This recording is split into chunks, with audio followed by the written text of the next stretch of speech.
Bonjour, bienvenue à cette nouvelle vidéo où j'ai envie de vous parler des champignons et des mycoses. La météo s'y prête particulièrement en ce mois de novembre.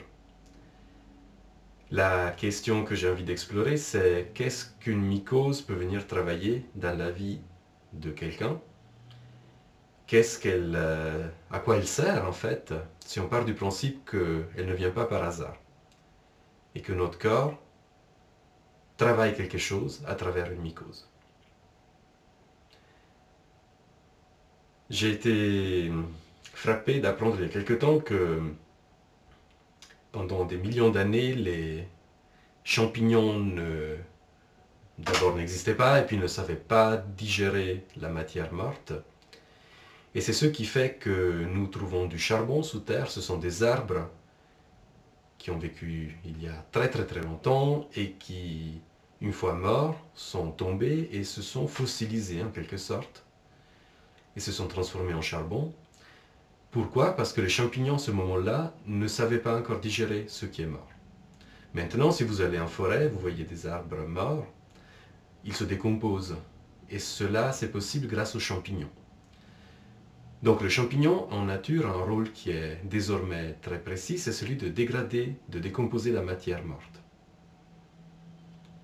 Cela étant posé, il faut aussi s'imaginer que nous avons évolué pendant très très très longtemps en présence des champignons.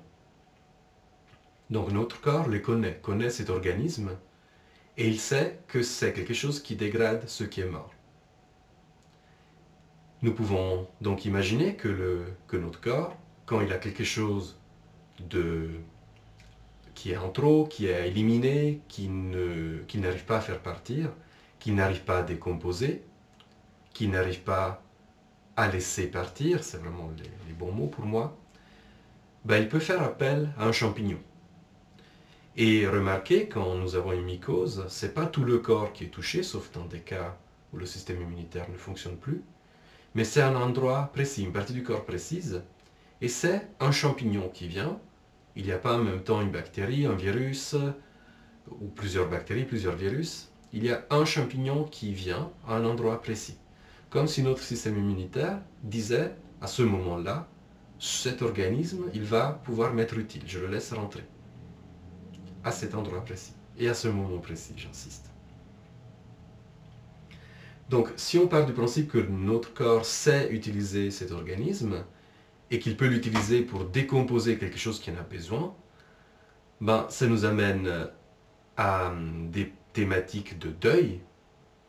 Et pourquoi? Parce que le corps ne fait, ou surtout le cerveau, ne fait pas la différence entre quelque chose de matériel et quelque chose de symbolique ou d'imaginaire. Par exemple, si j'ai une mycose au pied, on peut le voir comme mon corps trouve qu'il y a trop de matière là, il y a trop de matière qui s'est développée, il invite un champignon à la décomposer, ou à un niveau symbolique, au niveau du pied, il y a quelque chose qui n'a plus sa place, qui m'alourdit, qui est mort, et j'ai besoin de m'en débarrasser. Dans les deux cas, il peut inviter un champignon. Et par exemple, si je reste avec le pied, les symboliques sont, par exemple, celle de la mer, c'est là où nous sommes en contact avec notre mère, la Terre, mais aussi d'être pris au piège. Donc, selon l'endroit, la partie du corps qui est touchée, nous pouvons créer une phrase, un décodage en fait, qui peut nous parler et qui peut nous aider à comprendre ce qui se passe. Par exemple, pour le pied, je peux proposer une phrase qui est de l'ordre de « il y a un deuil qui n'est pas terminé par rapport à la mer ou par rapport à un lieu, à la terre, à un emplacement. Un emplacement dont j'ai besoin de me détacher. » Si je prends un autre exemple, les ongles, une mycose classique, l'ongle a une symbolique qui peut être celle de s'accrocher ou de se défendre ou d'attaquer. Avec bien sûr chaque doigt qui a sa symbolique propre. Donc vous voyez, on peut de petit à petit aller à des niveaux assez subtils, assez précis. Par exemple, avec l'index, l'index a une symbolique qui est celle de montrer la direction, de l'autorité, du père. Donc une mycose à un ongle de l'index, et encore il y a gauche et droite, ça peut nous donner une proposition qui est, il y a un deuil qui n'est pas terminé, dans un contexte de s'accrocher ou de défense ou d'attaque par rapport à l'autorité. Et en fait, cela nous montre que si on prend cette approche, si on l'adopte, ben en fait une mycose ne reste pas quelque chose qui nous dérange et qu'il faut faire partir à tout prix, mais ça peut être aussi ce qu'on appelle un message de notre corps, quelque chose qui nous indique ce qui est très important pour nous et qui n'est pas forcément conscient. En fait, c'est comme s'il y avait une émotion, un vécu, quelque chose de très très important, mais qui n'a pas trouvé de solution consciente. Et le corps cherchait ou trouvait même une solution symbolique pour travailler ça, avec les outils qu'il connaît, avec les champignons par exemple, il connaît très bien. Une mycose vaginale nous parle du deuil, d'un contact intime ou quelque chose lié à la reproduction, au sens plus large. Une mycose du nombril, j'en ai rencontré quelques fois, je suis pharmacien donc j'ai une certaine expérience de terrain sur ça. Une mycose du nombril, ça nous parle du lien mère-fils, un deuil à faire à ce niveau-là.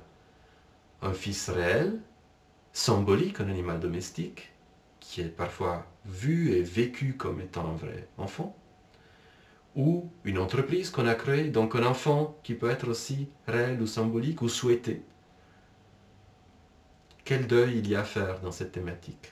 Finalement, le décodage ouvre à des questions qui peuvent nous aider à connecter à ce qui est très important pour nous et dont on n'a pas forcément une pleine conscience. Donc la thématique du deuil, mais qu'est-ce qu'on fait du coup quand une mycose est là? Ben, je pensais aussi ça me revient, c'est un exemple important en fait, c'est le muguet qui touche les bébés.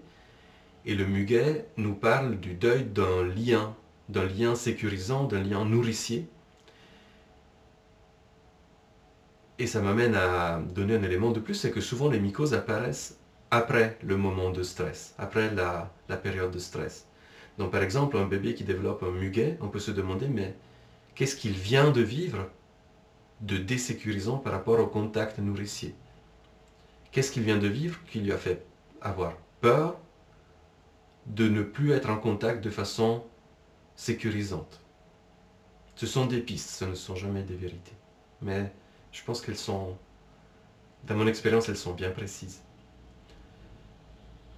Et donc une mycose vient quand le stress vient de tomber, quand la partie où il faut tenir vient de tomber. Si une mycose s'éternise, c'est que le stress est réactivé sans arrêt. Et ce sont les thématiques, par exemple, d'un deuil qui ne termine pas, qui revient. On croit que c'est bon, en fait non. Il y a encore ça qui est là, à transformer, à laisser partir, à rendre à la terre. J'utilise un langage presque, biologique finalement. Et c'est comme si le champignon venait dire, il y a quelque chose que tu portes qui a besoin d'être posé, qui a besoin d'être rendu, qui a besoin d'être remis dans le vivant, parce qu'en fait, qu'est-ce qu'il fait un champignon? Il transforme ce qui est mort et il le rend de nouveau disponible au vivant. C'est de la matière qui n'avait plus de vie et qui devient de nouveau disponible pour la vie, pour la suite, pour le vivant, pour ce qui vient après. Et un champignon peut travailler un deuil sur une personne, un animal, une relation, une identité, ça sera une mycose du visage par exemple, une idée, un rôle, et le concept de deuil à transformer peut être vraiment large, vraiment très très large en fait. Chacun trouvera sa symbolique à lui. Chacun a sa symbolique en fait, à part quelques symboliques universelles. Et chacun trouvera son sens dans sa mycose. Et pourra l'aider, s'il le souhaite, parce que ce n'est pas une obligation, à connecter à ce qui est très important et qui n'a pas pu être exprimé et qui s'exprime par une maladie. Donc, traiter une mycose, oui, bien sûr, surtout si elle est grave, évidemment, ça va de soi. Mais en parallèle, on peut se poser la question, qu'est-ce qu'elle vient travailler dans ma vie? Et avec ces pistes que je vous ai proposées, j'espère que ça pourra vous aider à y mettre du sens et à voir la maladie comme une porte vers quelque chose. Je vous remercie pour votre attention et à tout bientôt.